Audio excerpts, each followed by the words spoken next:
Bien, hermano, buenas noches con cada uno de ustedes. El día de hoy vamos a tener esta sesión o clase número 17 ya. Recordar que estamos estudiando prácticamente los cuatro evangelios en paralelo, ¿no? Algunos los llaman armonía de los evangelios.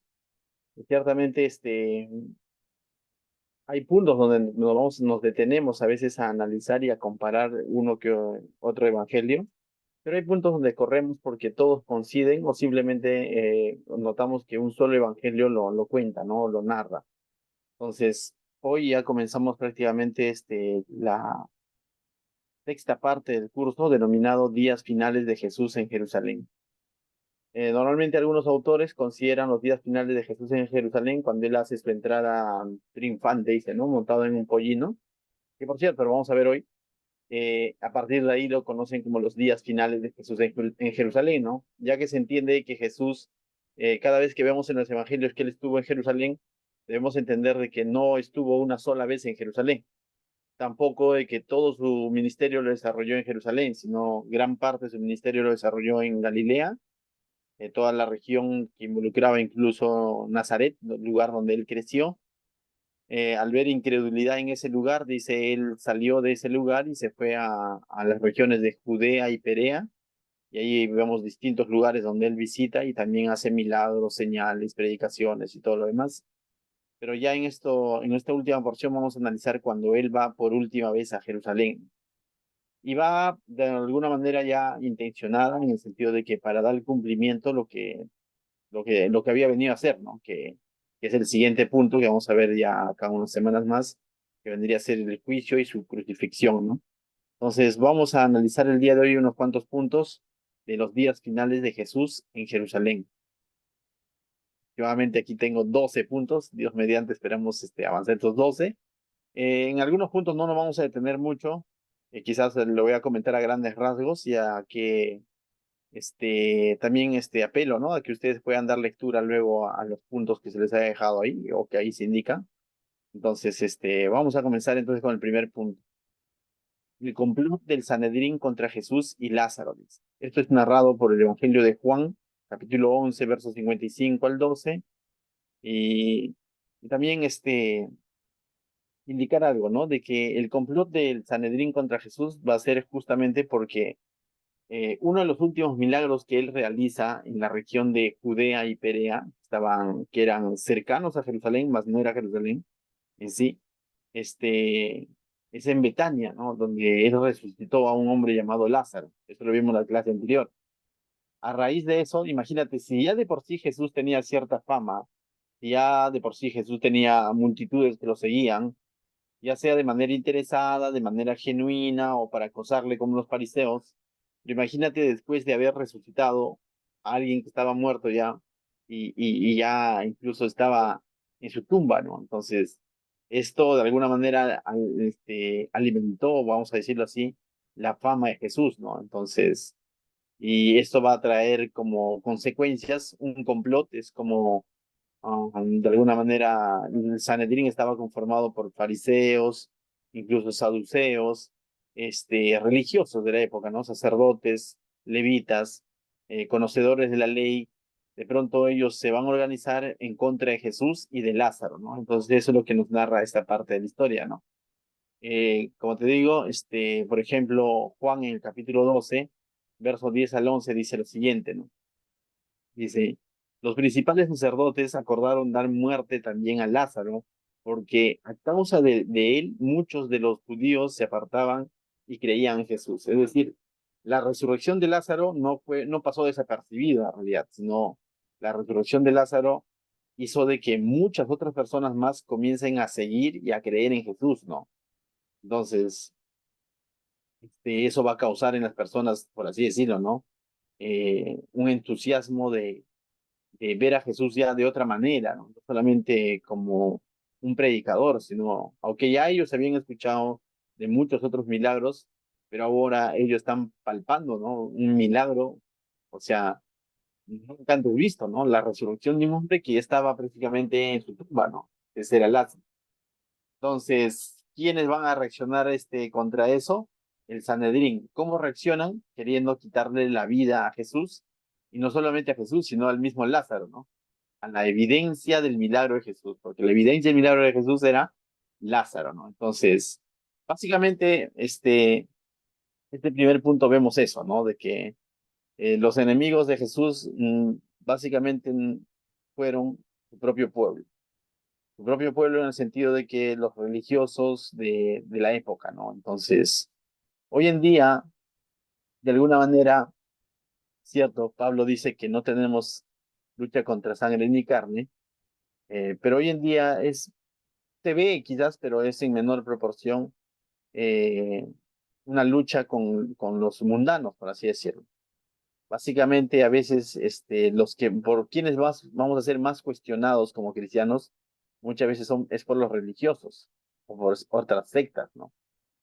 El mundano a bien te ve a veces con cierto respeto, no todos, porque no quiero generalizar, pero el mundano muchas veces te ve como que con cierta consideración incluso, ¿no? En su ignorancia, incluso a veces te ven como que de pronto tú estás más cerca de Dios, no sé si te ha pasado, ¿no? Entonces, por ahí algún momento alguien se acercó y me dijo, pastor, para que ore por mi negocio, ¿no? Y yo le digo, voy a orar por tu vida, ¿no? O sea, sí, pero también por mi negocio, como que te ven que estás más cerca de Dios, ¿no? Lógicamente, a esa persona tuve que compartir el evangelio y esa oportunidad que me está dando de orar por su negocio sirvió para orar por él y su familia, ¿no? Pero a veces nos ven así, pero la religión no nos ve así. Hoy en día, por ejemplo, les dejo ahí como un dato que quizás luego lo pueden ver. En el Internet han salido cada vez más apologetas. Los apologetas normalmente son personas que hacen defensa del evangelio, defensa de nuestra fe. Pero también hoy en día ves apologetas, por ejemplo, católicos. Ves apologetas, ¿sabes estos? Las raíces hebreas o judaizantes, como se le llama, ¿no? Y son personas que hacen una dura crítica al verdadero cristianismo. ¿Entiendes? Y a raíz de eso han salido apologetas cristianos, y entonces ahora en el Internet, a través de YouTube, hay una batalla de ideas, ¿no? De argumentos, una serie de debates y todo lo demás. Pero por lo general, nuevamente yo veo de que la religión es el que va a ser uno de los principales enemigos del verdadero cristianismo, los religiosos, así como fue con Jesús, ¿no? Entonces, debemos de tener cuidado y para eso debemos estar preparados también, ¿no? Para poder responder con mansedumbre, pero también con sabiduría de parte de Dios, ¿no? Y aquí vamos a ver que Jesús ciertamente va a continuar su ministerio a pesar de que estaban queriendo, los estaban acechando, había un complot en contra de él. Él va a continuar su ministerio, ¿no? Y eso es bueno, eso es un ejemplo para nosotros de que a pesar de las críticas que puedan venir de ciertos sectores religiosos o de ciertos familiares que quizás quieren apegarse a la tradición, qué sé yo, nosotros debemos de continuar, ¿no? De continuar si entendemos y creemos que eh, eh, Cristo es el camino al Señor, que Cristo es la verdadera fe, entonces debemos de continuar en eso, ¿no? Más allá de las críticas que se pueden dar. Bien, el siguiente punto es justamente lo que te decía, la entrada triunfal de Jesús en Jerusalén, ¿sí? Esta entrada está narrado por los cuatro evangelios, Mateo 21, Marcos 11, Lucas 19 y Juan 12. Es decir, los cuatro evangelios narran la entrada triunfal de Jesús a Jerusalén. Y te vuelvo a repetir, cuando dice la entrada triunfal es la última entrada de Jesús a Jerusalén. Es cuando él, de alguna manera ah, premeditada, vamos a llamarlo, ingresa a Jerusalén montado en un pollino, para dar cumplimiento a su última semana, para dar cumplimiento al juicio injusto que le iban a hacer, para dar cumplimiento a la cruz que él mismo había anunciado a sus discípulos constantemente, ¿no? Es necesario que yo padezca. Entonces él está consciente de que está dando cumplimiento a todo eso. Y no solo eso, sino también el Antiguo Testamento, sobre todo hay un salmo mesiánico que hablaba y describía de alguna manera este ingreso de Jesús a Jerusalén, ¿no? Y es más, cuando él ingresa a Jerusalén, quiero adelantarme, y vamos a ver justamente que se va a cantar ese salmo. Ahora, aquí he añadido un comentario de un pastor, él es pastor de Santa Bárbara, si no me equivoco, allá en California, Calvary Chapel. Si tú pones en internet comentario bíblico de cualquier parte de la Biblia y ponte, ¿no? Pones Mateo 21, David Gusit, colocas, vas a ver que él tiene un comentario de toda la Biblia. Toda la Biblia tú la encuentras ahí comentado. Y comentario es básicamente como un pequeño estudio, no tan profundo, pero con grandes ideas que te ordena cronológicamente, te narra un poco el contexto, ¿no? Y eso a mí en lo personal me ha servido mucho, ¿no? Los comentarios de David Guzik como para poder entrar en contextos en ciertas cosas que ignoraba, ¿no? Y el día de hoy preferí colocar una idea que lo he encontrado justamente citado por David Guzik en cuanto a qué significaba una entrada triunfal. Dice, la idea, dice, de un rey conquistador y victorioso entrando a la ciudad era bien conocida en aquel tiempo, es decir, en distintos pueblos, distintas culturas, normalmente cuando el rey ingresaba a la ciudad, ya sea que está retornando de un viaje o está viniendo de una batalla, qué sé yo, porque los reyes iban a batalla, entonces se daba toda una especie de ceremonia, vamos a llamarla así, se daba toda una especie de tipo comparsa, por así decirlo, donde la gente prácticamente levantaba cantos, himnos, ¿no? Cuando mientras el rey ingresaba, y también era normal que el rey ingrese un caballo.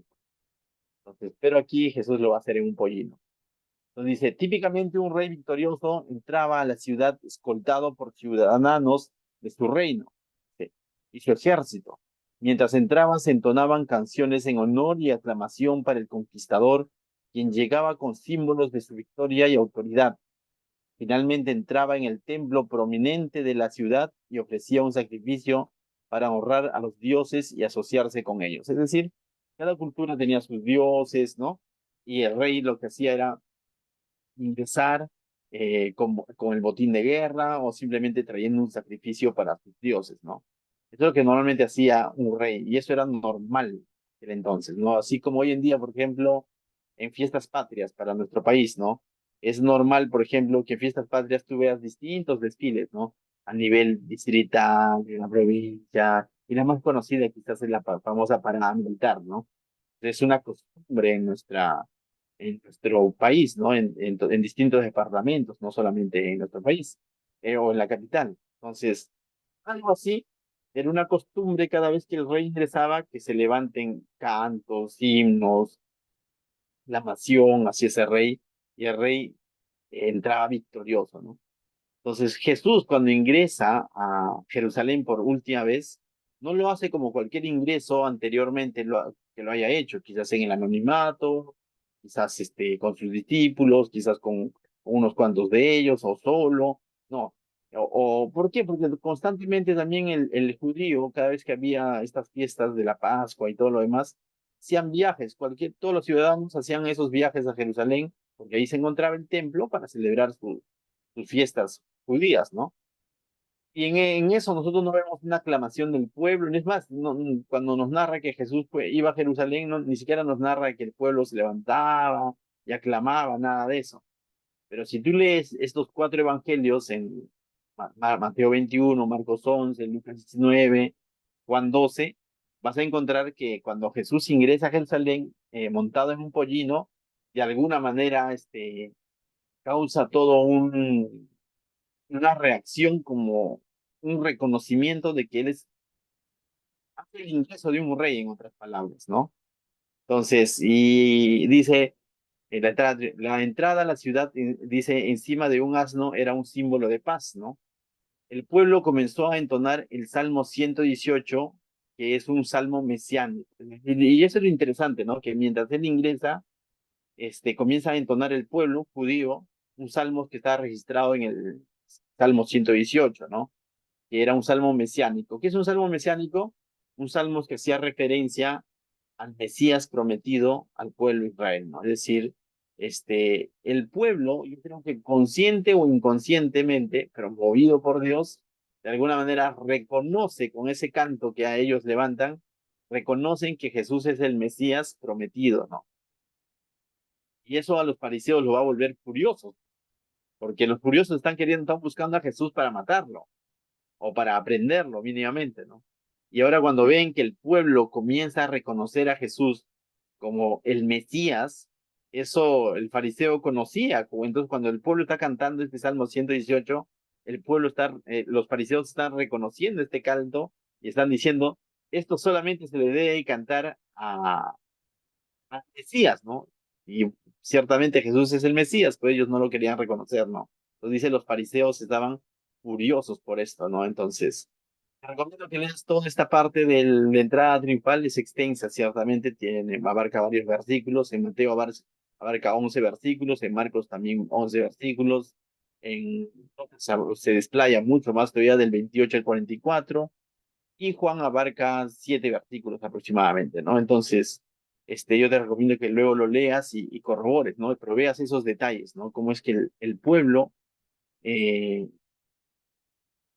no sé, o sea, consciente o inconscientemente, pero conscientemente, creo yo, reconocen que Jesús es el Mesías. Pero también es interesante porque luego, días después, ese mismo pueblo va a estar diciendo crucifícalo. Es algo como que de pronto contradictorio, ¿no? Por un lado lo reconocieron como el Mesías, pero cuando lo vieron apresado ante Pilato, Barrabás a un costado, van a decir, crucifíquenlo. Entonces, total, ¿en qué estamos, no? Entonces, pero eso lo que hace es revelar el corazón del ser humano. El ser humano sin Dios es así. Un día te dice gracias y en la siguiente está, como dice, ¿no? Te está clavando el puñal por la espalda, ¿no? Pero eso revela el corazón de un hombre sin Dios, ¿no? Del ser humano sin Dios, ¿no? Entonces, en algún momento hemos sido así, quizás, ¿no? O sea, con Dios mismo, cuando lo conocíamos de a oídas nada más, no me estoy refiriendo cuando eras creyente, sino cuando creías en Dios, pero en su existencia, ¿no? En un momento estabas diciendo, Dios, ayúdame, y después con tus actos estabas haciendo todo lo contrario, ¿no? Estabas negando a Dios. Pero eso es cuando de pronto no tenemos a Dios en nuestra vida, ¿no? Ahora como cristianos más bien debemos de aprender del apóstol Pablo, ¿no? Que en la riqueza, en la pobreza, en lo alto, en lo profundo, nada nos debe apartar del amor de Dios en el sentido de que siempre debe haber una alabanza en nuestros labios hacia el Señor, ¿no? Entonces, el negar al Señor debería ser algo bien remoto para nosotros, ¿no? No debería estar en nuestros planes. Pero este pueblo lo aclamó, lo reconoció como su Mesías, pero días después nada más lo va a estar negando, ¿no? Diciendo crucifiquen. Bien. El punto 158, Jesús maldice, dice, una higuera y purifica el templo. En este punto vamos a ver dos cosas, ¿no? Cómo es que Jesús maldice una higuera y lo segundo, cómo es que Jesús purifica el templo. Ahora, si ustedes hacen memoria, en las primeras clases también vimos una purificación del templo. Creen algunos autores que en realidad fueron dos purificaciones, por los tiempos sobre todo, que en realidad fueron dos purificaciones, ¿no?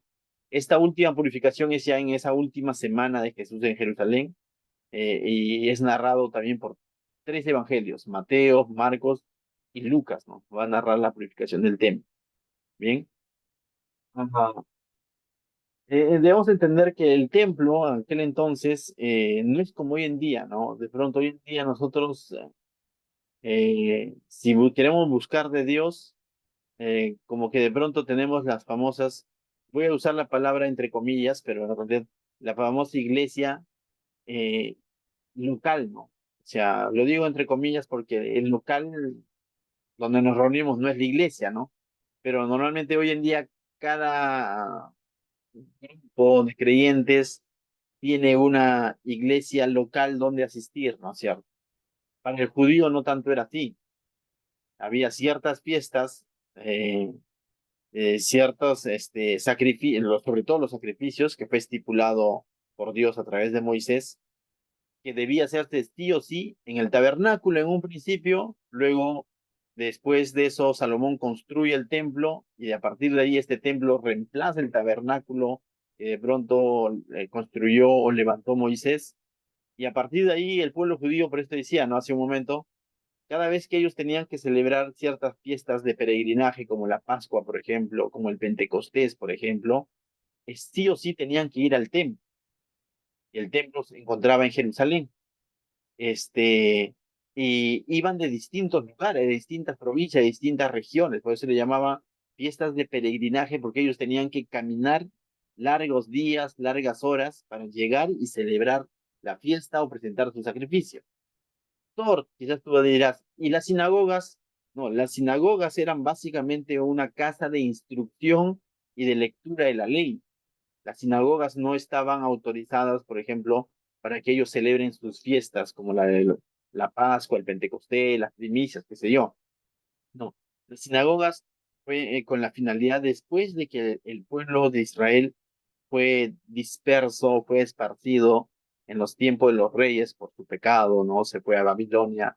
A raíz de eso, de pronto el pueblo quedó, no todos volvieron a Jerusalén, muchos de ellos quedaron dispersos, entonces para poder salvaguardar la enseñanza a sus hijos que se encontraban ahora habitando en distintos lugares, se dio esa cláusula, vamos a llamarlo así, donde lugares donde existían 10 o más hombres judíos podían formar una casa de estudio o una sinagoga, y ahí, pero era básicamente para instruirse en la ley, no era para presentar sacrificios. Entonces, para el judío, para los tiempos de Jesús, eh, el templo era como ese lugar de concentración, ¿no? Donde venían de distintos lugares, de distintas tribus, entonces era este lugar de concentración, pero no solo eso, ¿no? Era el lugar donde de pronto buscabas de Dios, porque recordemos que el templo estaba conformado por un lugar santísimo, un lugar santo, y el famoso atrio, o también conocido como patio de los gentiles, ¿no?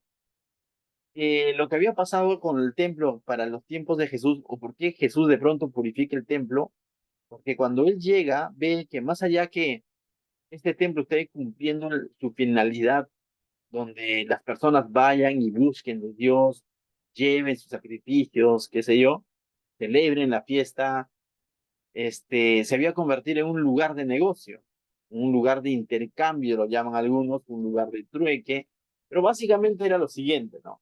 Como las personas, hay dos posturas, dice, o hay dos razones que dan los entendidos por el cual Jesús se indignó. Unos dicen de que lo siguiente, ¿no? De que como las personas venían de lejos y en un principio, entonces estas personas, si querías traer un sacrificio para Dios, tenías que llevar tu corderito desde el pueblo de donde tú vienes, ¿no? Entonces, que para aligerar esa carga, ¿qué es lo que se había establecido?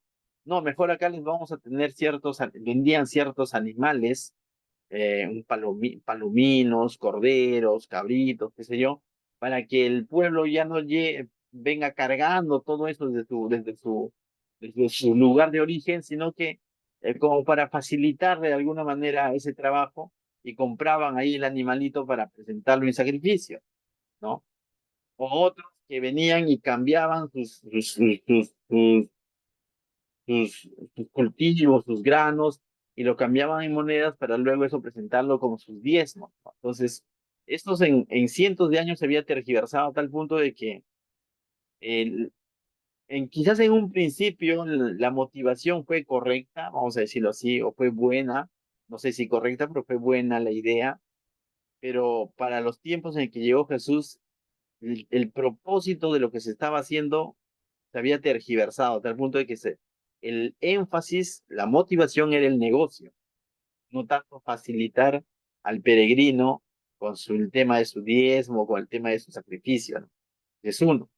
Otros dicen que llegaron a tal punto que incluso la carne que de pronto, no sé si cuando hemos estudiado Levítico, los que estuvieron presentes, había porciones de los sacrificios que se le entregaban netamente a Dios y había ciertas porciones de los sacrificios que sobre el cual tenía derecho el sacerdote comer de esa porción, ¿no? Ya, para su sustento. Entonces eso está registrado en Levítico, ¿no? Pero como eran tantos sacrificios, o sea, ¿qué estaban haciendo algunos sacerdotes? Esas partes del sacrificio que les correspondía a ellos, lo estaban vendiendo allí en los atrios, estaban convirtiendo ese espacio como un mercado, ¿no? Carne en remate, ¿no? O sea, como ya me sacié tanta carne, entonces en remate, ¿no? Estamos rematando, por así decirlo, sacrificios, ¿no? Y Dios había dado, por así decirlo, ¿no? Esa cláusula, esa permisión para que el sacerdote, básicamente para que el sacerdote tenga un sustento, pero para comer, no para hacer negocio, ¿no? Entonces se tergiversó totalmente. Es por eso vemos la indignación de Jesús, ¿no?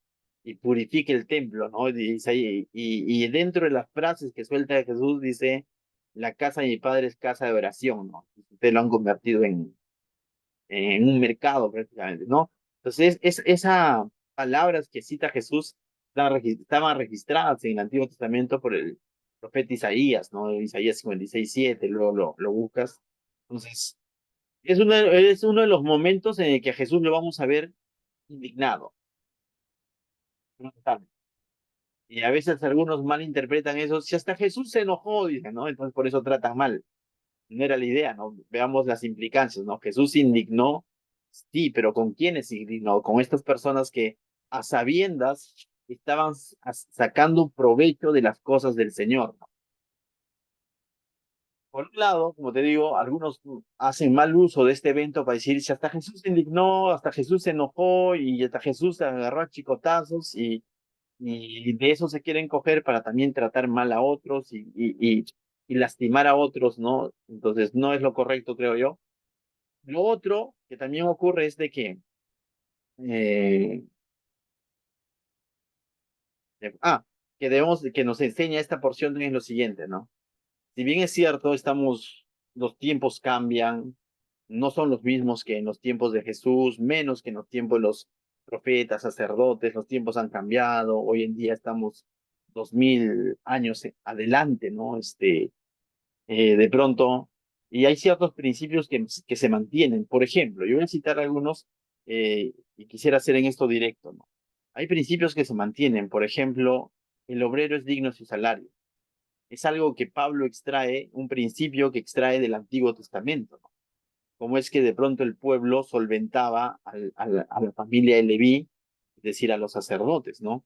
Parte de sus diezmos era para ellos, pero mismo Pablo no se atrevió a decir, por lo tanto, tienen que diezmar y nada de eso, no. Pablo lo llevó, solamente extrajo el principio de que de pronto que si está siendo bendecido, dice alguna de las iglesias, le dice, ¿no? En lo espiritual corresponde, ¿no? Con lo material, ¿no? Y ahí dice, no, ¿acaso no habéis leído, no pondrás bozal al buey que trilla, ¿no? Entonces, Pablo, e incluso siendo Pablo, extrae el principio, ¿no? El principio yo me refiero a que no se debe perder ese principio de siempre velar por los que están sirviendo en las cosas de Dios, ¿no? Entonces, y ahora, de los tiempos de Pablo a estos tiempos de ahora, ese principio se mantiene.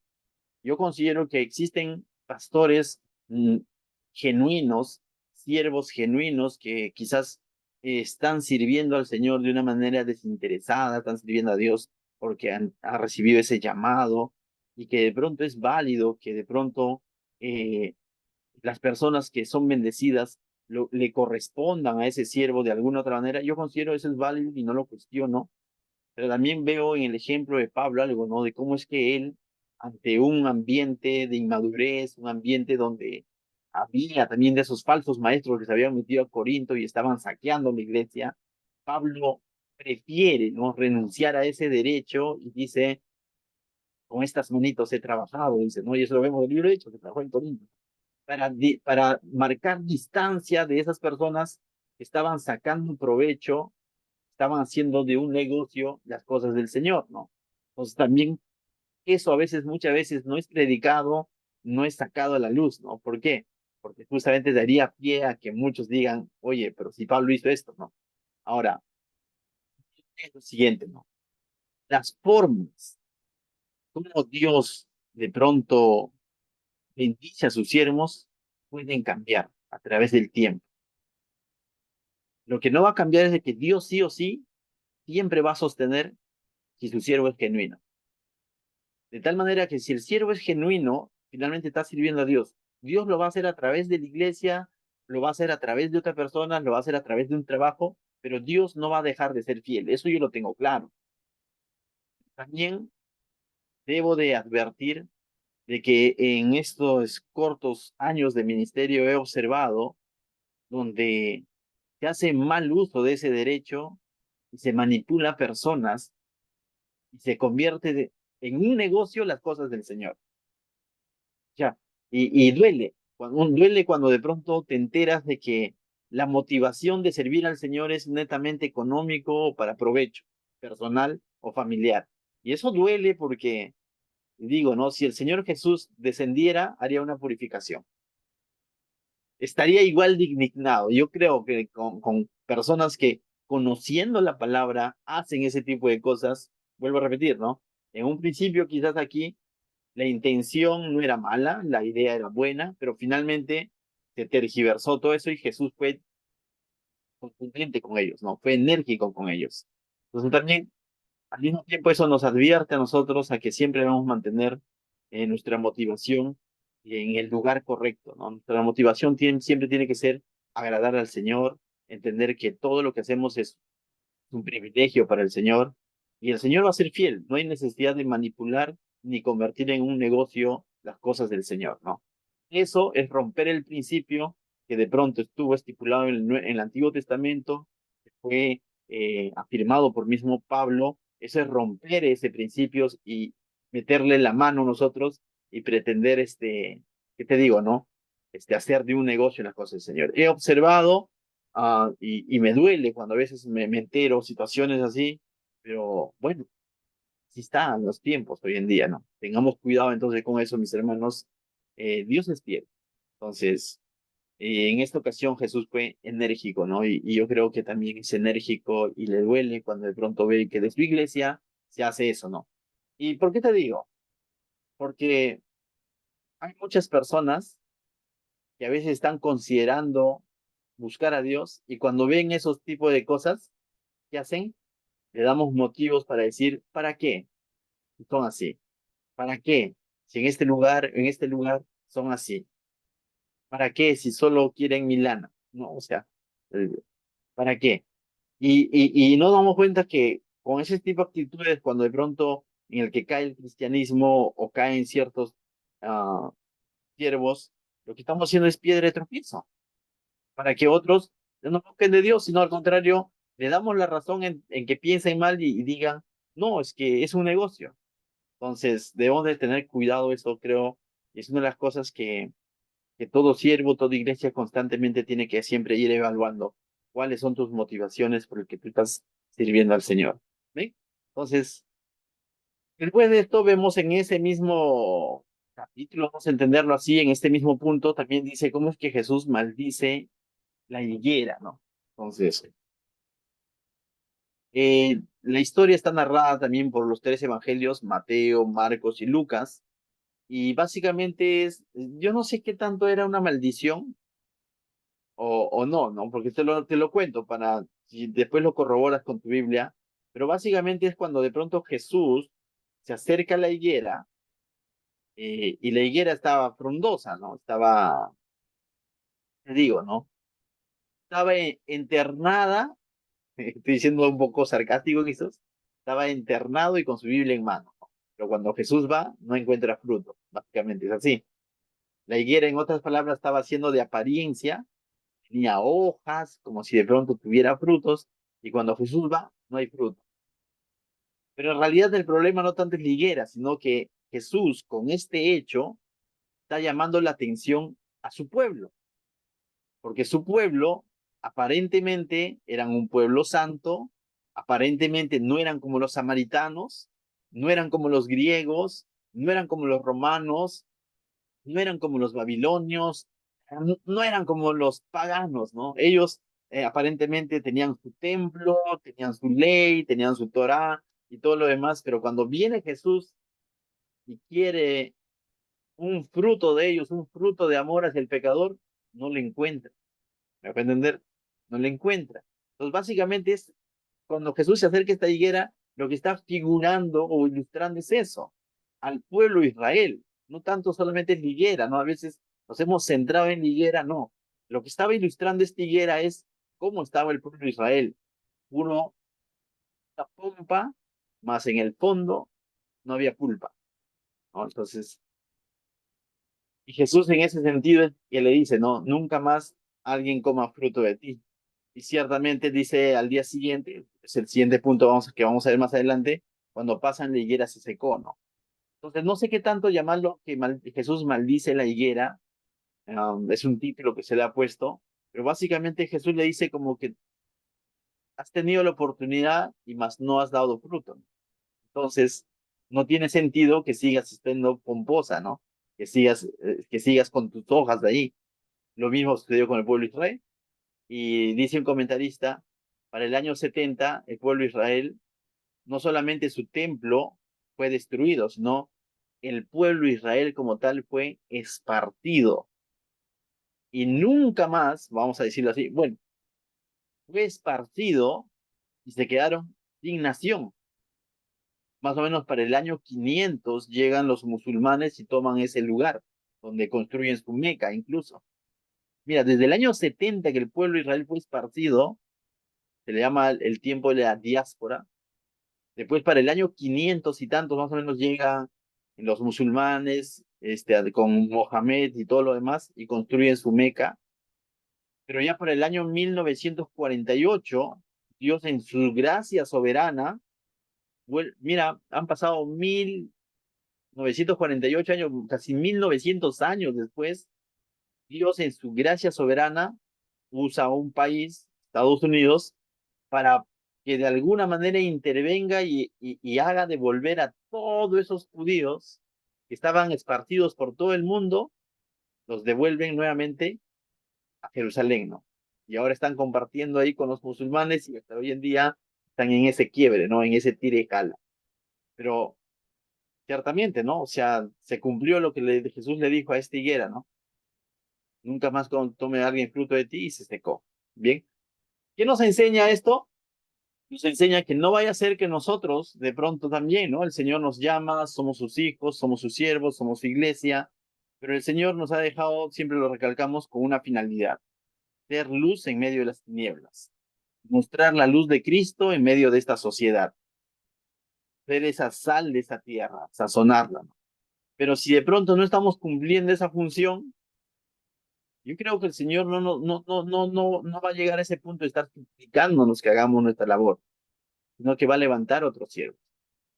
Y eso también lo he observado, ¿no? Cuando una iglesia pierde su propósito, pierde la finalidad por el cual está, se desenfoca. Y comenzamos a ser, o cuando un cristiano también pierde el propósito que tiene Dios en él, de pronto no le pierde en el sentido de que se olvida cuál es el propósito por el cual Dios lo tiene aquí en la tierra, se desenfoca y comenzamos a hacer cosas que no necesariamente son prioridad para Dios, pero estamos tan envueltos en esas cosas a veces que el Señor nos diría, ¿y quién te mandó a hacer eso? ¿No? Entonces, la reflexión viene por acá. Qué importante es constantemente orar y orar a Dios y decirle, Señor, manténme enfocado en el cumplir tu gran comisión. Tenme enfocado en tus asuntos. ¿Ven? Entonces, siguiente punto, mis hermanos, del 159, ciertos griegos solicitan ver a Jesús, dice, ¿no? Entonces, en esta porción también vamos a ver cómo es que esto es narrado solo por Juan ya. Juan capítulo 2, el verso 20 al 50, con 30 versículos básicamente, pero nos narra básicamente cómo es que ciertos griegos querían ver a Jesús, ¿no? Entonces, dice, por eso ya había llegado la hora de Jesús. Entonces, aquí vamos a ver algunos principios, ¿no? Si alguien tiene Biblia, me apoya ahí, sí, leyendo.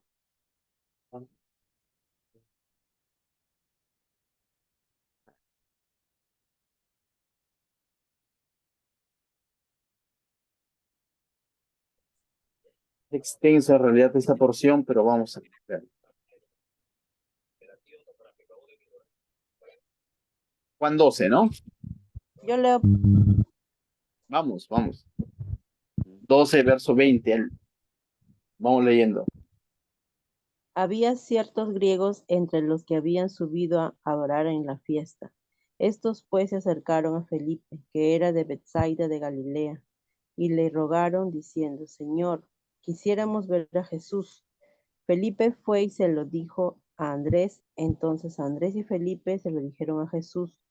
Jesús le respondió diciendo, ha llegado la hora para que el Hijo del Hombre sea glorificado. De cierto os digo, que si el grano de trigo no cae en la tierra y muere, queda solo, pero si muere, lleva mucho fruto. El que ama su vida la perderá, y el que aborrece su vida en este mundo, para vida eterna la guardará.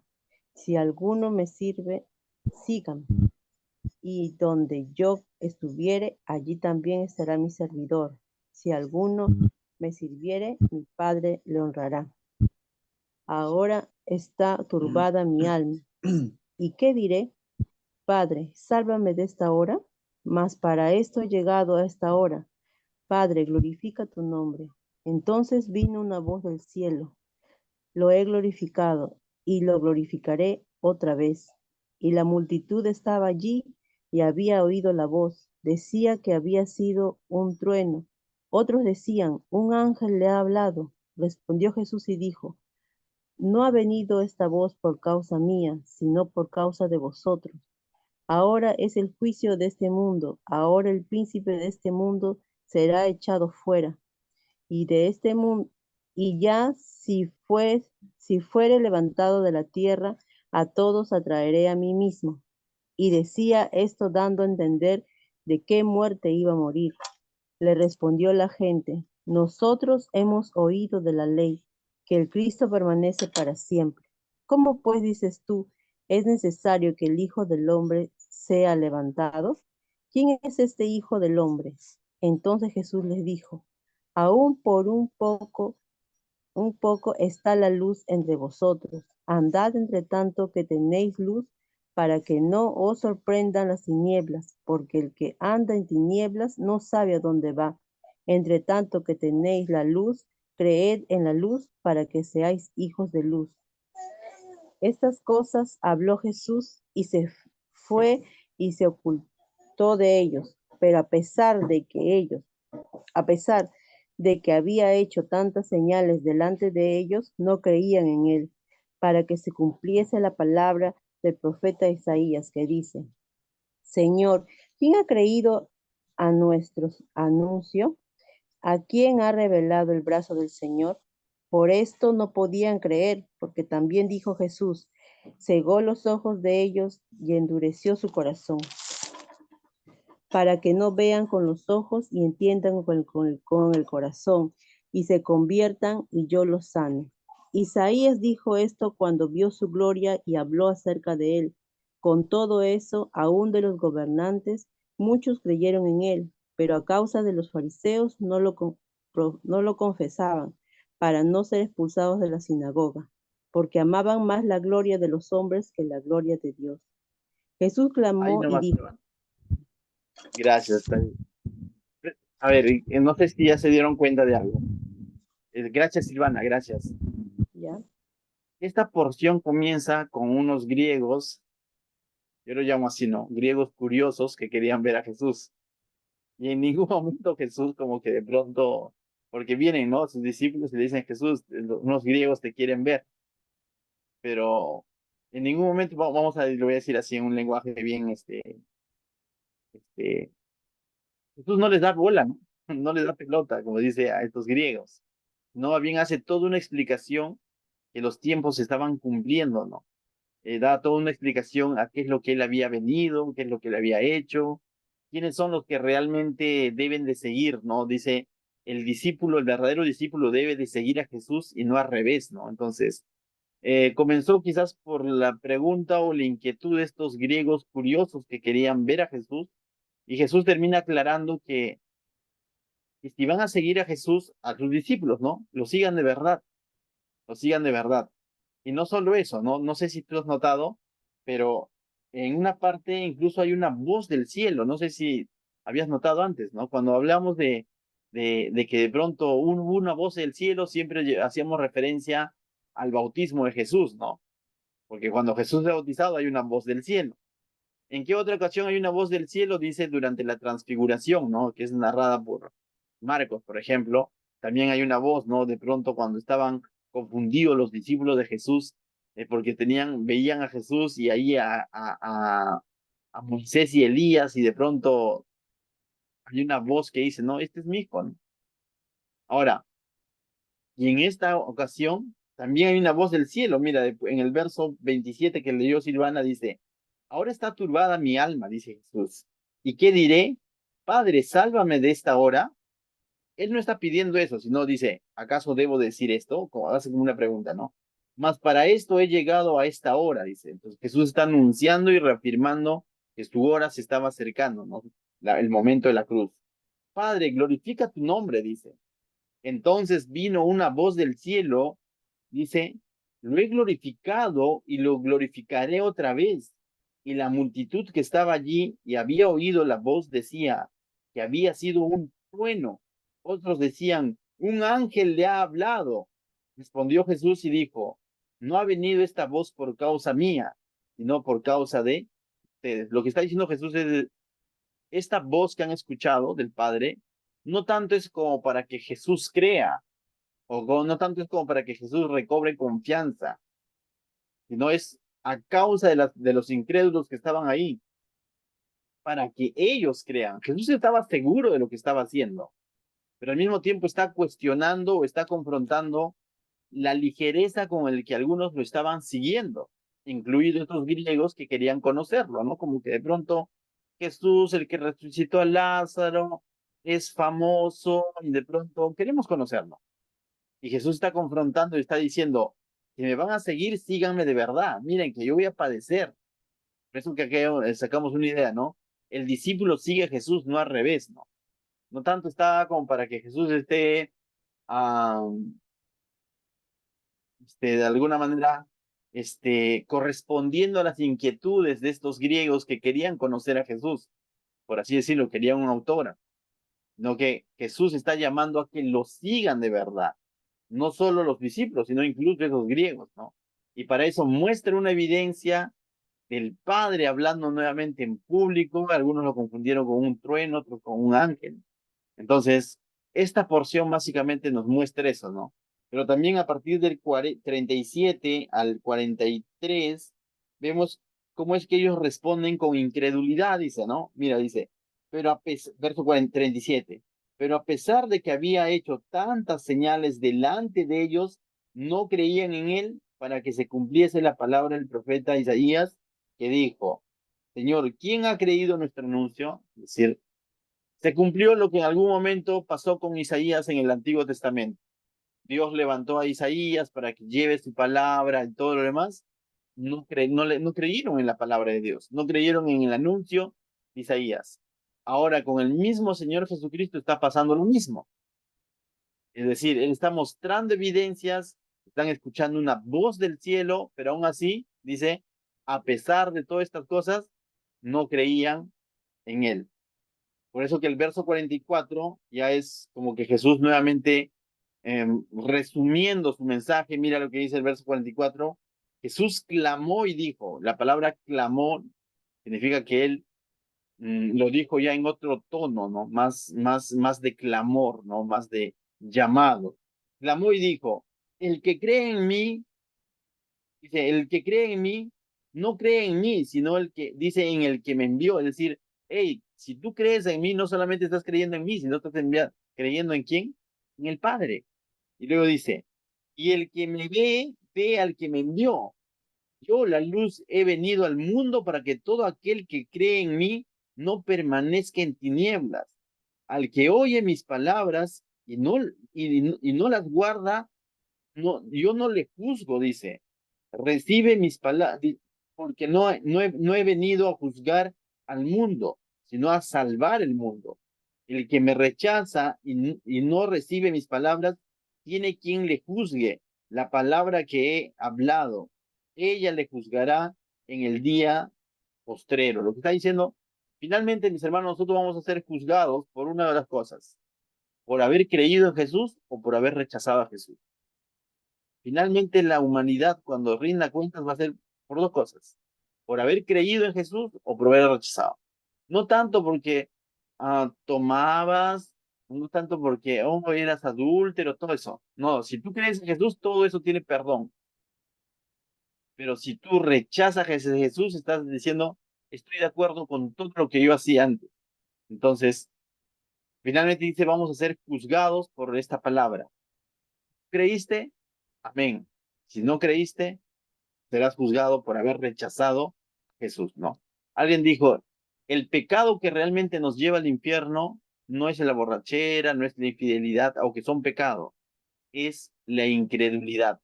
Y habiendo sido expuestos a la salvación, habiendo sido expuestos a la gracia del Señor en la cruz, nosotros decidimos rechazarlo. Finalmente somos responsables de ese rechazo. No, pero el pecado original de Adán, sí es cierto, pero se te presentó el Evangelio y tú decidiste abrazar tu pecado y decirle no al Evangelio, ¿no? Entonces, comenzó con una inquietud de los griegos que querían ver por curiosidad a Jesús y Jesús termina dándonos todo un mensaje de llamado verdadero y de que si vamos a creer en él, creamos de verdad, ¿no? Entonces, y no lo estamos buscando por curiosidad nada más, ¿no? Entonces, también es un llamado de atención para nosotros para no buscar a Jesús solo en ciertas situaciones, sino que constantemente estemos obedeciendo su llamado y constantemente estemos dispuestos a seguirlos, como él ha dicho él, ¿no? A seguirlos, ¿no? El siervo es el que sigue al maestro, el discípulo es el que sigue a Jesús, no al revés. A veces queremos que Jesús esté detrás de nosotros, como arreándonos, cuando él en verdad es el líder, es el pastor, ciertamente, que cuida de sus ovejas, pero es el que va adelante y nosotros debemos ser seguidores de Cristo, y no tanto Cristo seguidor nuestro, ¿no? Punto número 160, el mensaje de la higuera que se secó. Esto es un complemento a lo que ya hemos visto. Ciertamente dice, pasan al día siguiente, y de pronto, ¿qué pasa? La higuera se había secado, ¿no? Entonces, dice, Jesús utilizó este milagro de la higuera para enseñarle a sus discípulos sobre la oración. Fe y confianza son la clave para la oración sea contestada. Es decir, algo que Jesús dijo, se cumplió, ¿no? Entonces, Jesús también les va a decir lo mismo a ellos, ¿no? De que tienes que creer en lo que tú dices, ¿no? Entonces, ya muchos de ellos dijeron, cuando Jesús dijo, ¿no? Nunca nadie más coja fruto de ti, y de pronto ellos me digan, ah, bueno, ¿no? Ya igualito. Mm, Como que no meditaron mucho en eso, ¿no? En que esa higuera se iba a secar. Al día siguiente pasan y lo ven seco. Entonces, definitivamente ven de que se cumplió lo que Jesús dijo, ¿no? Entonces, Santiago nos enseña algo también, no sé si alguien tiene Santiago 1 del 6 al 7. Dice que el que, no me equivoco, dice el que esté falto de sabiduría, pídaselo al Dios y Dios se lo dará, ¿no? Esto está en Santiago 1, 6 y 7. No sé si alguien lo tiene, lo puede buscar con toda confianza y leerlo. Yo lo tengo, o sea. Santiago 1, 6 y 7. Mira lo que dice. Pero pida con fe, no dudando nada, porque el que duda es semejante a la onda del mar, que es arrastrada por el viento y echada de una parte a otra. No piense pues quien tal haga que recibirá cosa alguna del Señor. Santiago es claro cuando nos dice que si nosotros pedimos algo al Señor, tengamos la convicción y creamos en el Señor. Hasta el momento que el Señor te diga no, entonces, bueno, cansa en el Señor, ¿no? Pero mientras tanto debemos de pedir al Señor por cosas que sobre todo son bíblicas, ¿no?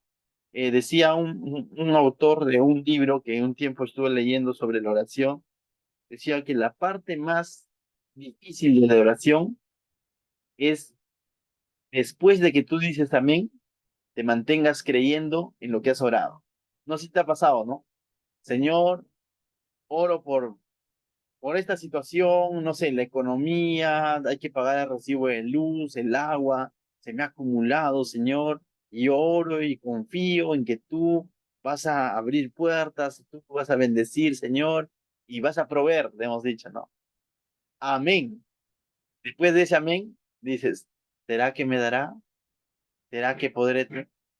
Y decía este autor de este libro, ¿no? La parte más difícil es mantenerte en fe después de que hayas dicho amén, ¿no? Entonces, mis hermanos, debemos de aprender de que si le pedimos al Señor y oramos y entendemos que estamos sometiéndonos a su voluntad, mantenernos sobre eso, ¿no? Creyendo de que va a ser así.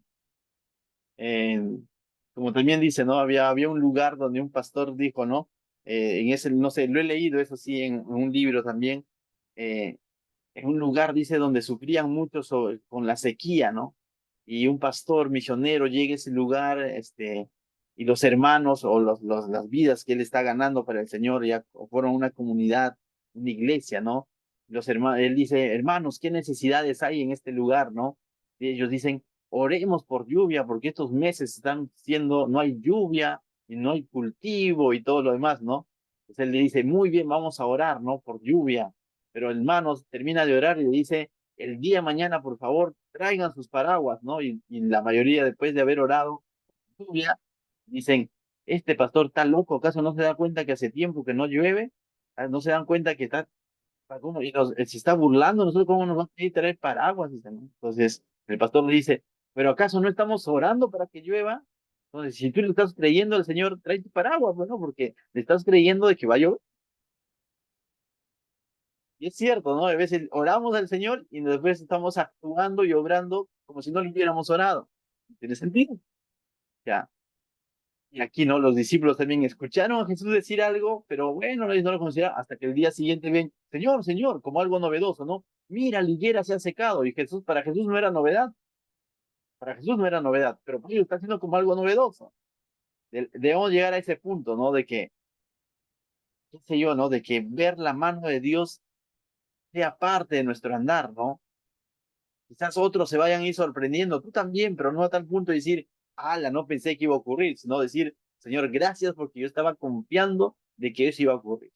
Gracias, Señor. Entonces, bien, este punto nos enseña entonces en eso, ¿no? De que creamos en lo que estamos orando al Señor. Punto 161, el Sanedrín cuestiona la autoridad de Jesús.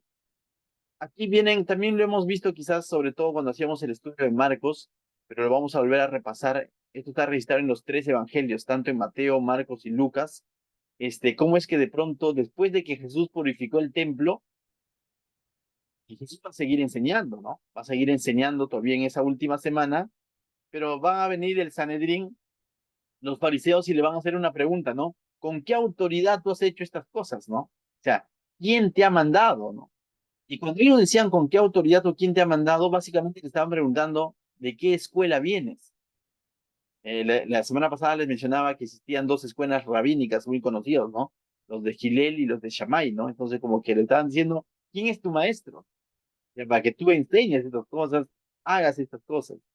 Y Jesús es interesante porque él les va a responder con otra pregunta y finalmente no les va a responder. Dice, cuando vino al templo, los principales sacerdotes y los ancianos del pueblo se acercaron a él mientras enseñaba y les dijo, ¿con qué autoridad haces estas cosas? ¿Y quién te dio esta autoridad? 24. Respondiendo Jesús les dijo, yo también os haré una pregunta. Y si me contestas, también yo os diré con qué autoridad hago estas cosas. Entonces Jesús le dice, primero yo les pregunto algo, si ustedes me contestan, entonces yo también les contesto con qué autoridad hago. Entonces, pero Jesús hace su pregunta. El bautismo de Juan, ¿de dónde era? ¿Del cielo o de los hombres? Lo que le está diciendo básicamente ¿es espiritual, es carnal? ¿Es de Dios, es del mundo? Cuando dice el bautismo de Juan, se está refiriendo al ministerio que ejercía Juan, que era bautizar a los que estaban en arrepentimiento y estaban decididos a esperar la venida del Mesías, ¿no? Era como una anticipación que hacía Juan, ¿no? Arrepentidos, que el reino de los cielos se ha acercado. Entonces, el que creía en la predicación de Juan se bautizaba con una señal de arrepentimiento y de espera Mesías. Por eso cuando viene Jesús a su aparición, Juan les dice, ya no me sigan a mí, sino, allá está el Cordero que quita el pecado del mundo, de quien yo les he hablado, ¿no? Entonces, Jesús le dice, lo que Juan hacía, ¿era de Dios o era del mundo? ¿Era del cielo o era de los hombres? ¿Cómo lo ven ustedes? Le dicen. Ellos discutían entre sí, diciendo, si decimos del cielo, nos dirá, ¿por qué pues no creísteis? ¿Por qué no le creyeron a Juan? Y por ende, si ellos creían en lo que decía Juan, también deberían de creer en Jesús, de quien Juan había dicho que es el Cordero que quita el pecado del mundo. Y si decimos de los hombres, tenemos al pueblo porque todos tienen a Juan como por profeta. Entonces, ellos también se ven como que en compromisos, ¿no? Y te das cuenta nuevamente esta característica en los religiosos, tratando de agradar al pueblo también, más allá de ser firmes en sus convicciones. Uy, pero Juan tiene seguidores y esos seguidores se nos van a venir encima. Entonces ellos están preocupados en lo que va a hacer el pueblo, no tanto en lo que era verdadero o no era verdadero. Y ciertamente, como no respondieron, Jesús le dice, ojolete, yo tampoco les respondo. Y es interesante, ¿no? Entonces, y básicamente no les responde. Si tú terminas de leer hasta el verso 33, vas a darte cuenta que finalmente no les responde. Justamente porque les está mostrando de que los equivocados eran ellos, no él, ¿no? El siguiente punto, le he cogido aquí 3 puntos que no lo vamos a ver verso a verso, sino solamente lo voy a hablar en términos generales. Es el 162, 163 y 164, porque son 3 parábolas muy similares. La parábola de los 2 obreros de la viña, parábola del sueño de la viña y la parábola del banquete de bodas. Si tú te has dado cuenta, si es que das lectura a estos capítulos que estoy mostrando aquí, básicamente Mateo 21 y el caso del el parábola del dueño de la viña que está en Marcos 12 y Lucas 20, te vas a dar cuenta que estas 3 parábolas básicamente nos traen casi el mismo mensaje. ¿Cuál es ese mensaje? El mensaje es el siguiente. Ejemplifican el rechazo de parte de los líderes religiosos y el pueblo hacia la invitación del reino de Dios y la aceptación del mensaje por parte de los pecadores. Entonces, básicamente, estos 3 parábolas nos muestran cómo es que los religiosos, los líderes de aquella época, los que eran llamados a de alguna manera cuidar del pueblo de Israel, rechazaron al Hijo de Dios, rechazaron a Jesús. En la parábola de los 2 obreros de la viña, nos muestra cómo es que este amo envía a dos, es más, Mateo, si no me equivoco, usa la palabra hijo, algunos lo usan como palabra obrero, ¿no? Pero algunos dicen, no necesariamente eras tu hijo, sino que era una especie de una forma de llamarlo, porque eran mucho más muchachos, ¿no? Bueno, no cambia en sí el mensaje. Hoy en día yo también a veces a ciertos estudiantes, cuando le digo, hola hijo, ¿cómo estás? Le digo, no es porque sea mi hijo, ¿no? Sino como denotando que son menores que tú, que algo así, ¿no? Un cariño. Entonces, algunos autores dicen, eran realmente sus hijos en la parábola, pero finalmente son parábolas. Y si son parábolas, vuelvo a repetir, tienen un mensaje central. Más allá si eran hijos o eran obreros. Pero a uno de ellos le dice, anda, ve al campo y haz esto, y él dice, ya, sí voy a ir. Y dice, luego no, va. Al segundo le dice, anda, ve al campo, y este dice, no voy a ir. Y luego sí, va. Jesús hace la pregunta, ¿quién de ellos hizo la voluntad del amo? ¿El primero o el segundo? ¿El que dijo, sí lo voy a hacer y no lo hizo? ¿O el que dijo, no lo voy a hacer, pero finalmente lo hizo? Ellos van a responder diciendo, lógico que el segundo, es cierto. Pero esto nuevamente estaba exponiendo cómo estaba actuando el pueblo de Israel y cómo estaban actuando estos religiosos. Porque Dios los había llamado a hacer algo y ellos dijeron, sí, lo vamos a hacer. Pero finalmente no estaban cumpliendo con lo que Dios les había llamado a hacer, ¿te das cuenta? Básicamente está mostrándonos la desobediencia que estaban teniendo los religiosos de la época. La segunda parábola, la parábola del dueño de la viña, de la misma manera, ¿no? También nos muestra cómo es que el dueño de la viña deja sus siervos, deja a cargo y luego manda a otros siervos para que de pronto le entreguen los frutos y más allá de entregarle, terminan matando a esos siervos. Luego, como no vuelven, el amo envía a su propio hijo, ¿no? Al heredero y terminan también matando al hijo. Estas personas, a estos mayordomos a quienes les había dejado su viña. Y esto también está mostrando lo que el pueblo de Israel, encabezado por los religiosos, iban a hacer con Jesús. Que iba a llegar el momento en el que Dios había enviado a sus profetas y mataron de alguna manera a sus profetas, porque si los rechazaron. Ahora Dios ha enviado a su Hijo, a Jesucristo, y también lo van a rechazar. Y no solo eso, lo van a llevar a una cruz. Estaba mostrando nuevamente la desobediencia, la rebeldía de los líderes religiosos de la época. Y la parábola del banquete, si lo has leído de botas, es igual, ¿no? Dios sale a invitar y simplemente ellos rechazan la invitación, ¿no? Tanto así que después la invitación se va a extender a todo el pueblo, ¿no? También estaba mostrando cómo es que a los tuyos vino y los tuyos no lo recibieron, pero más los que le recibieron les dio potestad de ser hechos hijos de Dios. Entonces, estas 3 parábolas básicamente nos muestran eso, ¿no? Ejemplifican el rechazo de parte de los líderes religiosos a Jesús, ¿no? Entonces, pasamos al punto 165, el impuesto a César, ¿no? También quizás lo hemos estudiado en el Evangelio de Marcos y hoy día vamos a repasarlo de manera general, ¿no?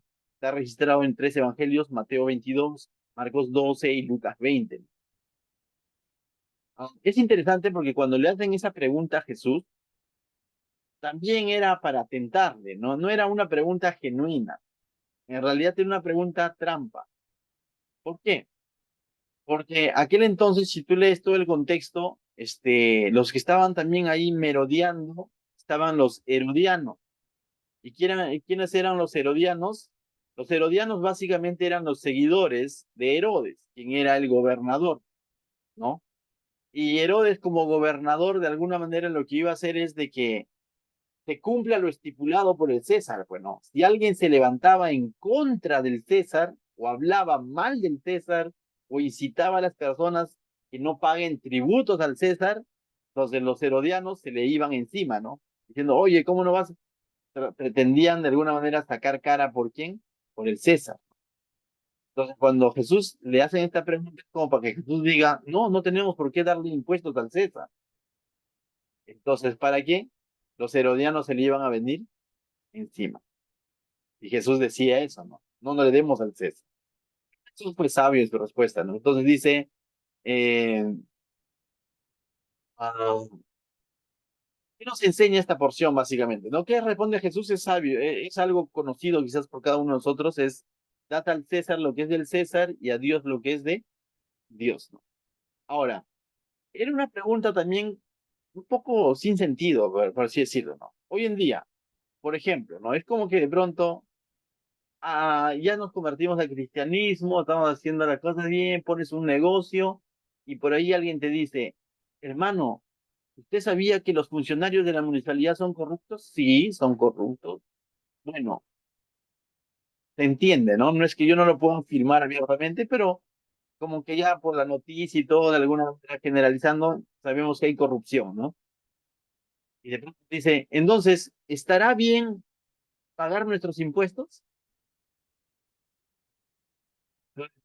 Ya no, ¿qué tienes que hacer? A pesar de que sabes de que hay un mal uso de los tributos, de los impuestos y todo lo demás, pero estás viviendo en medio de una sociedad donde las reglas están así, tienes que hacerlo. No puedes decir, no, hermanos, cumple con el Señor, dale tu ofrenda al Señor y eso es del mundo, ¿no? No pagues tus impuestos, no pagues tus tributos. Eso sería algo irresponsable, ¿no? ¿Me va a entender? Yo no tengo por qué pagar impuesto, no, o sea, todo ciudadano que está en el Perú, de alguna manera tiene que pagar su IGB, por así decirlo, ¿no? Pero sería una irresponsabilidad decir, no lo hagas porque es del mundo. O sea, algo así, ellos eran parte económicamente del monopolio del imperio romano. Y es más, ellos ya usaban la moneda romana. Ellos ya hacían intercambios comerciales con Roma. Entonces, era justo, por así decirlo, en los términos legales, cívicos de la sociedad, dar al César lo que es del César, dar ese tributo al César. Por eso es que Jesús, cuando dice, dad al César lo que es del César y dad a Dios lo que es de Dios, les está diciendo, cumplan con tu responsabilidad aquí en la tierra, así como tienes que cumplir con tu responsabilidad con el reino de Dios. La respuesta hoy en día para un cristiano que de pronto está en medio de esta sociedad y de pronto está haciendo negocios sería la misma, ¿no? Cumple con el Señor, sea agradecido con el Señor y cumple también con tus obligaciones, ¿no? O sea, más que tú consideres, pero hay corrupción, pero mira, ¿qué harán con la plata, lo que fuese? Dice Dios mismo ha permitido que es el que de alguna manera permite o pone o saca gobernantes, lo dice el libro de Roma. Y nosotros debemos simplemente ahí descansar en su soberanía. Él por algo lo permite, ¿no? Pero no podemos llegar al extremo de pronto de decir no. Entonces Jesús aquí fue muy sabio, en decir, dad al César lo que es del César y dad a Dios lo que es de Dios. Vamos terminando, nos faltan 3 puntos. El 166. Los saduceos, dice, y su pregunta sobre la resurrección. También quizás se les nota familiar porque lo hemos visto en Marcos, ¿no? Pues está registrado en Mateo 22, Marcos 12 y Lucas 20, ¿no? como es que los saduceos, para aclarar para algunos, los saduceos no creían en la resurrección, los saduceos no creían en los ángeles, los saduceos en realidad no creían en los milagros sorprendentes. Por eso que los saduceos se habían quedado solamente con los 5 primeros libros de la Biblia, con la Torá. Y todo lo demás, a través de los profetas, los reyes, ellos se negaban a creerlo, ¿no? Entonces, ¿por qué? Porque los profetas, de alguna manera, sobre todo los profetas, hablan de una manera más abierta sobre, uno, sobre el Mesías, dos, sobre el poder que Dios tiene, ¿no? Por ahí vemos a Elías haciendo cosas, vemos a Isaías, Ezequiel, narrando cómo es que fue vamos a decirlo así, ¿no? Cómo es que Dios le reveló, se le presentó, cómo es que, o sea, y los saduceos no creían eso. Y sobre todo no creían en la resurrección. Los fariseos sí, los fariseos eran defensores de la resurrección. Pero dicen, vienen estos saduceos a Jesús y le preguntan sobre la resurrección, ¿no? Y la pregunta, para resumirlo, ¿no? Él le dice, ¿no? Si una mujer estuvo casado con uno y después estuvo casado con otro y con otro y con otro y hacen un caso ahí bien especial, ¿no? Como que de pronto estuvo casado como que con 5, ¿no? Cuando resucite, ¿con quién de ellos estará casado, ¿no? ¿Con cuál de los maridos? Le dice, ¿no? Entonces Jesús le aclara algunas cosas, parte de llamarles ignorantes, en realidad le dice, ustedes ignoran la palabra de Dios o la ley de Dios e ignoran también el poder de Dios, les dice, pero después de eso también les enseña lo siguiente, ¿no? Que después, en la resurrección, es decir, allá en el cielo, no habrá casamiento. En eso Jesús es explícito, no requiere mucha interpretación. Le dice que allá seremos como los ángeles, no, en el sentido de que no habrá esa distinción, ¿no? De que, oye, este es mi esposo, esta es mi esposa, no habrá eso. Lo que va a llenar cada uno de nuestras emociones, sentimientos, espíritu de nosotros va a ser la presencia de Dios, ¿no? No va a haber insatisfacción tampoco. Simplemente no va a haber, no va a haber casamiento. Y les dice que Moisés enseñó sobre la resurrección en Éxodo, ¿no? Y les va a citar su propio texto. O sea, para los saduceos, ellos sí consideraban el Éxodo. Entonces Jesús le va a citar el Éxodo, ¿no? Diciendo que Moisés mismo también enseñó sobre la resurrección, ¿no? Entonces, punto 167, Jesús habla sobre el más grande mandamiento. Y es interesante este más grande mandamiento, quizás también conocidos por muchos de ustedes ya, está registrado en los 2 evangelios, tanto en Mateo como en Marcos, ¿no? Y dicen el más grande mandamiento, quizás algunos incluso se lo saben ya de memoria, ¿no? Pero dice básicamente lo siguiente. Es interesante porque quizás para nosotros dijimos, oh, toda una novedad, ¿no? Que Jesús no citó los 10 mandamientos, no citó básicamente el primero y después nos citó como que uno nuevo, el amor del prójimo. Pero si tú haces un estudio minucioso de esto que Jesús cita, amarás al Señor tu Dios con todo tu corazón, con toda tu mente y a tu prójimo como tú mismo, en realidad esto resume los 10 mandamientos. Porque si haces un estudio minucioso de los 10 mandamientos, te vas a dar cuenta que los primeros hablan del amor a Dios. No dice, amarás a Dios sobre todas las cosas, no te harás ídolos, guardarás el día sábado, el día de reposo. Todo eso habla sobre tu amor a Dios. Pero de ahí abajo, no matarás, honra a tu padre y tu madre, y todo eso lo demás habla sobre si tú amas a tu prójimo, no le harías eso. Pues básicamente Jesús lo que hace es resumir eso.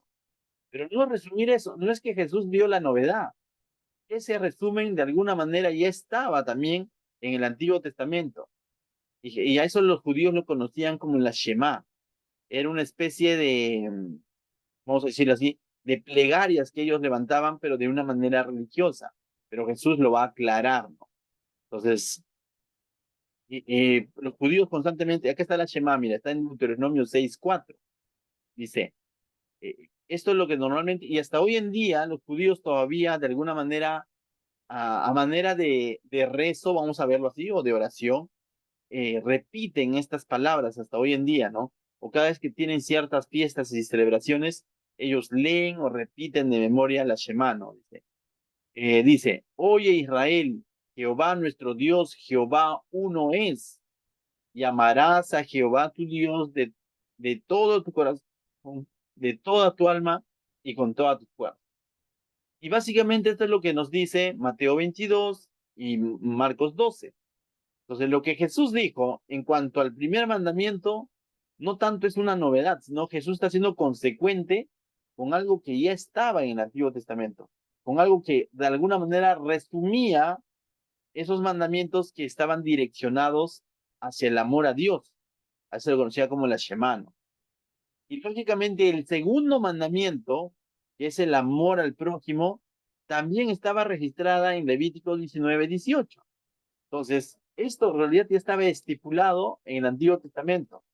Pero Jesús de alguna manera lo aclara, lo resume. Por eso es que Jesús dice, si no, no lo tengo el texto exacto de Mateo 22, 34 y 40, pero casi al finalizar, después de haber citado estos dos mandamientos, el primero y el segundo, dice que toda la ley y los profetas dependen de ella, de estos dos mandamientos, ¿no? En otras palabras, de amar a Dios y amar al prójimo, ¿no? Está en Mateo 22, 34, 40, en el 40 o, si no me equivoco, 39, 40 dice, ¿no?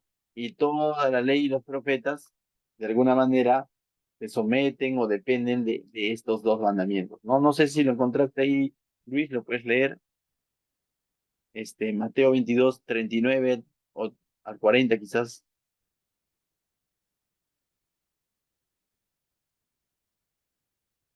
Yo lo tengo.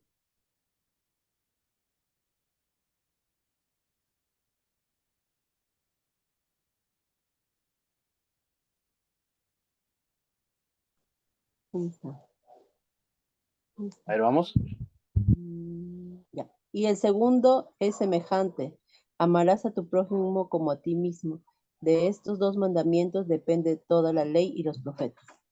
Amén, gracias, Silvana. Y vemos, ¿no? Que Jesús dice bien claro, ¿no?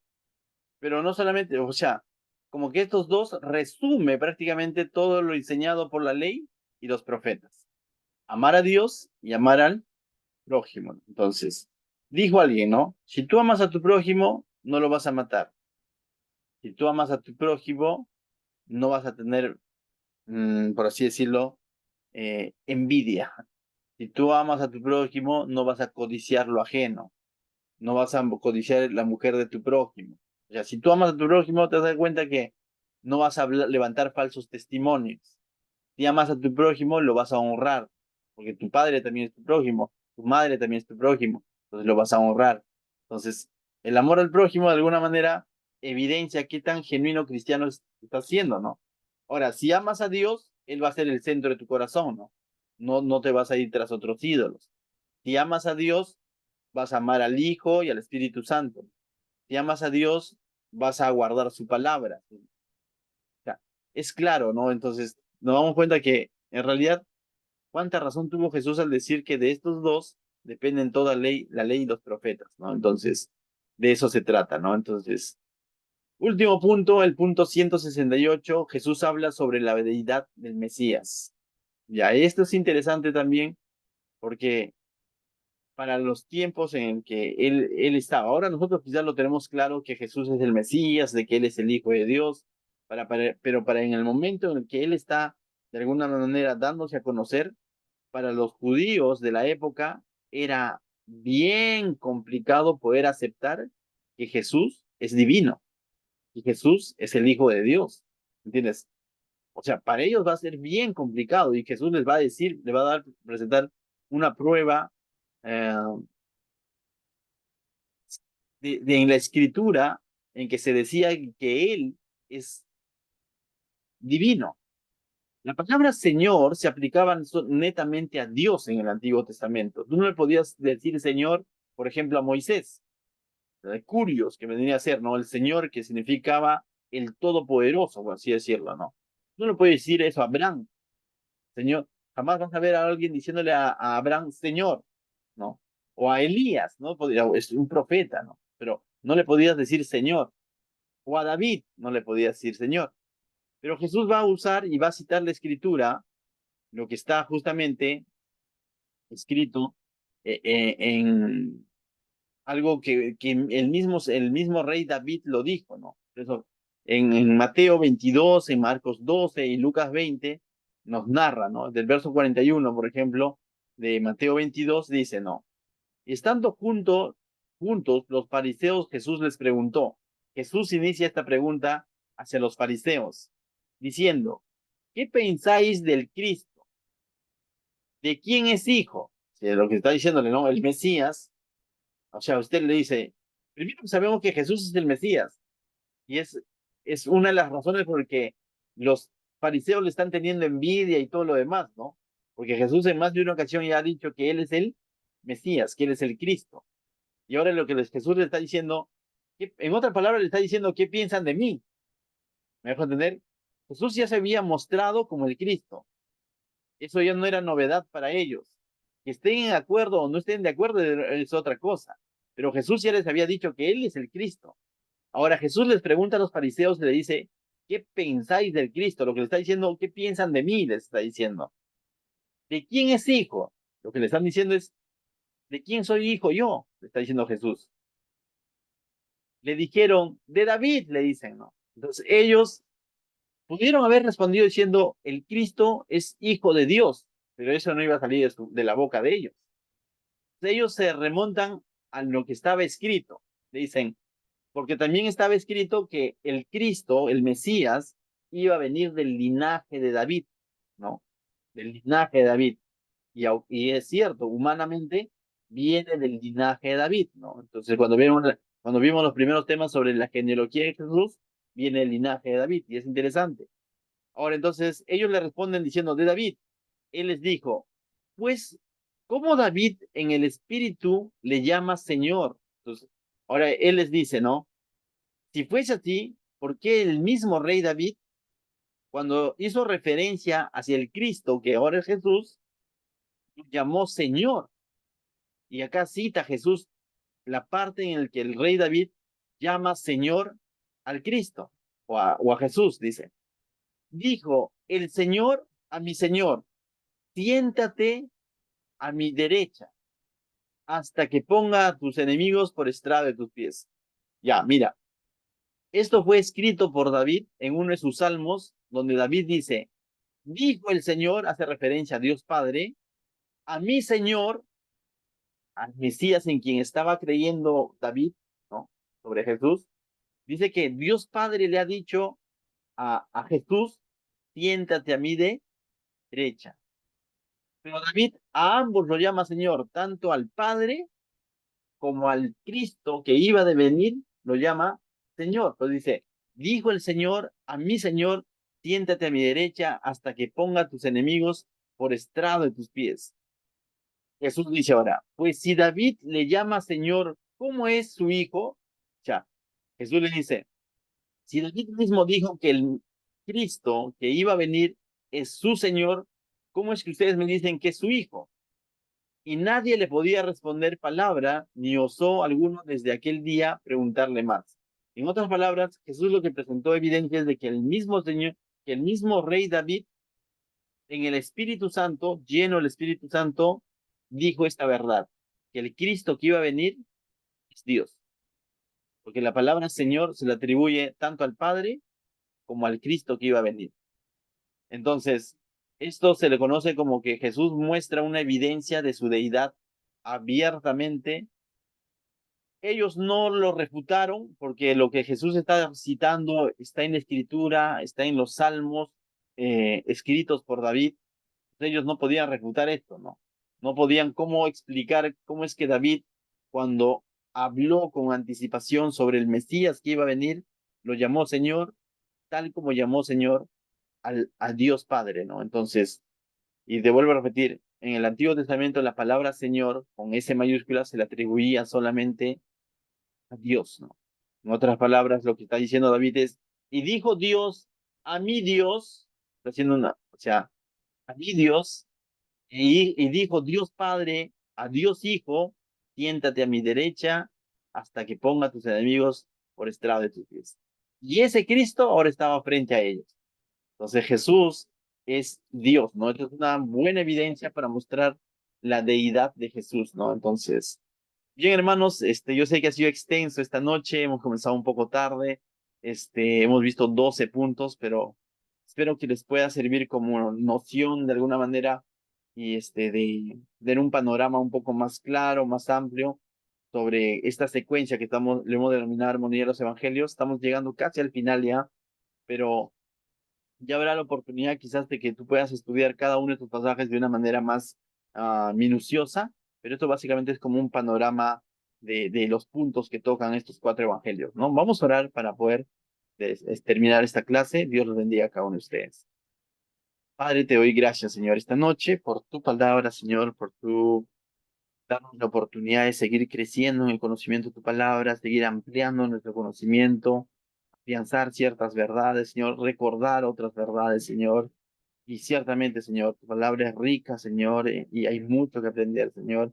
Prepararnos y entender, Señor, que en el momento indicado, Señor, tú nos vas a dar la oportunidad de poner en práctica todo lo que venimos aprendiendo, Señor. Entendemos de que tu palabra, Señor, no regresa vacía, Señor. Bendice a cada uno de tus siervos, Señor, te lo pido en el nombre de Jesús. Amén.